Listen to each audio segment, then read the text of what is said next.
Hi, with this video I want to show you how you can create class assignments. So there is a form that needs to be completed, and there are certain fields that are required. In the upper portion of this field, you have the assignment category, description, and short description with an asterisk preceding it. Those are required fields.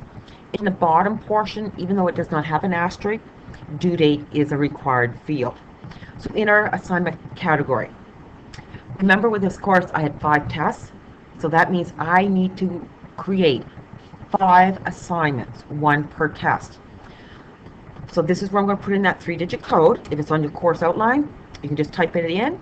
If you don't, you can click on that lookup button. It'll give you the 34 possible category items. But you must have an assignment category inputted. You can either tab twice, or click on description. The description is for student view. You can be as descriptive as you want. If you want to just put test 1, put test 1. If you want it as what I have test 1, chapters 1 to 2. The student will see that. Or maybe it's unit 1 test. Then you can either tab or click over in the short description. The short description is for instructor view. The students do not see short description. The short description becomes like a column heading or a label for the assignment for the instructor to know which mark to input for which assignment. In the bottom portion of this form, under details, for me, and always by default, that this assignment is required of the student to do it. Doesn't matter if they do it or not, but it is required, and it is assessed. I can have something assessed but not required, like bonus. A bonus question. Maybe the students aren't doing well, you want to give them an extra work, and it's up to them if they can do, if they want to do it. Allow students to view grades. Instructors have control, so when you actually get this marked and put into gradebook, when do you want students to be able to go online and view this grade?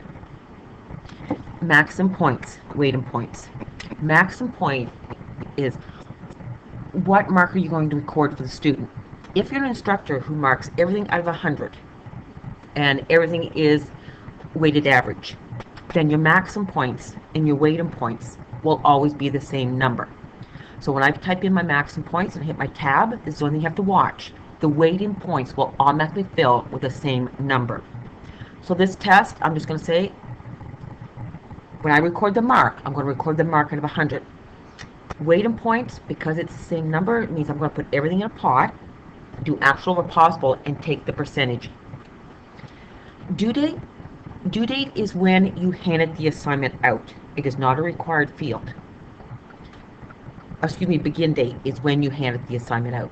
Due date is required, and I'm just going to select, I can go back previous. Test 1 probably would have been in September sometime. And now I can save at the bottom left corner. Total weight. Oh, I don't have 100. What do I have there? What did I miss? There's 40, 50, 60, 70.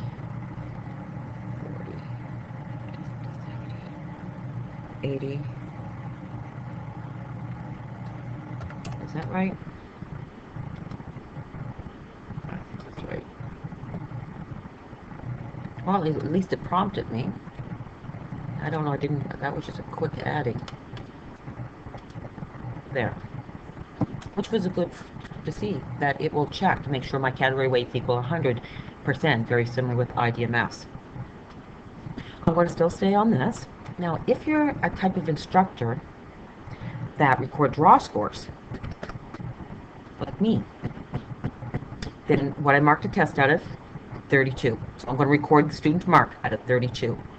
But what I want each test equally weighted. So this test is marked out of 32. My next test might be marked out of 22, but I want them equally weighted. So in my weighted points, I'm going to put in a 1.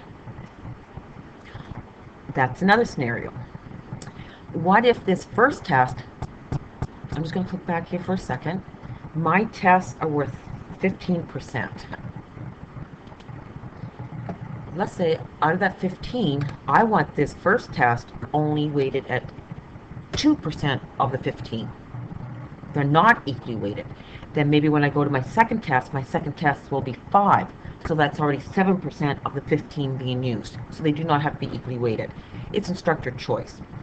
There is also a help sheet that is available for understanding the maximum points and weighting points. The only thing with the maximum point is what mark you're going to record for the student's grade. I'm going to click on Save. And if you want to create another one, click on the plus sign in the upper right corner. I'm going to create another test. Oh, I guess I didn't click in there. And if you're a tabber, you just tab twice, it'll come down to description. So mine is test 2. Chapters 3 to 5 or whatever. Then I'm going to tab to short description, test 2. And my max for this one, I'm going to mark it at a 22. And again, the only thing you have to watch, when you tab, it fills in the same number from maximum points down into the weighting points. So the last test, I said I wanted at 2%. They're not equally weighted. So I'm going to delete that. I'm going to put in 5% for this test. And I need to have a due date. You do not need to create these all at the beginning of the term. Create them maybe a week before. What some instructors do, they put the due dates to the very end of the term or the course. The due date cannot go past the end date of the course. The only thing the math kicks in on this due date or when a mark has been entered. So on September 29th, students will receive a 0 on this assignment until I get the mark inputted. So if self-service is available, what I can do, I can put an estimated grading date so students know when they should expect this mark. So that's September 25th. Instructors have 10 days, 10 business days to get marks back to students. So that way the students will know that on September 28th, they can go online and get the mark and it will be inputted. If you're putting your due date to the end of the term, then you may want to put a note down here. This note is for all students on this assignment. And it may say something to the effect that the due date on this assignment reflects the end of term or the end of the course, not the actual due date for this assignment, which will be giving out in class or something to that effect. I'm going to click on Save. And now I have 2.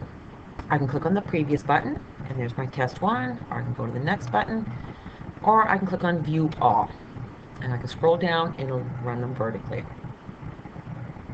And that is setting up your assignments. So for every assignment you hand out to your students, there must be a corresponding assignment in Gradebook. So all marks, all assignments are to be inputted into Gradebook. Thank you.